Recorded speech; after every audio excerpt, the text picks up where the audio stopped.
วีซ่าE8-2ทำงานเกาหลีได้ง่ายมินจีก็ได้หากินบนความทุกข์ของคนจนมือนี้CEOขอค้างลูกไว้และเป็นตัวแทนของคนจนหลายๆคนออกตู่ก่อนเด้อพี่น้องบ่ได้เก่งบ่ได้เด่นบ่ได้ดังแต่เงินพันเงินหมื่นบ้านเฮามันหายากก็เลยต้องพาเพิ่นไปอดเป็นห่วงพี่แจ็คสันก็บ่ได้ก็แอบส่องกล่องทุกๆชั่วโมงส่วนผู้ใดหาบริษัทที่ไว้วางใจได้ CEO การันตีให้บริษัท KT Visa การันตีด้วยสัญชาติคนเกาหลีมาดามแปงเพิ่นมีประสบการณ์ในการทำวีซ่าทุกชนิดวีซ่า E8-2 วีซ่าทำงานวีซ่าเยี่ยมเยียนระยะสั้นวีซ่าท่องเที่ยว KETA ก็ลงให้ส่วนราคาพี่น้องคนจนจังเฮาจับต้องได้ KT Visa ไปค้นหาเอาทุกแพลตฟอร์มอันนี้ข่อยก็แอบย่อง CEO อีหยังมาหน้าตาดีแท้เนาะพี่น้อง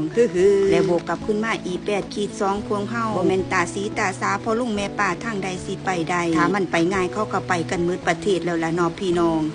บ่เคยต้องโทษอาชญากรรมบ่เคยอยู่แบบผิดกฎหมายในประเทศเกาหลีใต้หยุดขายแม็กที่พี่น้องต้องแชร์ออกไปต้องมีคนถือวีซ่า F5 F6 เรียนเชิญและอยู่ได้ตามระยะเวลาที่เพิ่นกำหนดไว้ถ้าหมู่เจ้านี้ไปผู้เชิญก็มีโทษคือกันเด้พี่น้องเว้าแล้วก็ขอด่าจักบาทแน่อย่าไปหามักหยองมักสองเสียคนหลายหมู่เจ้าก็ได้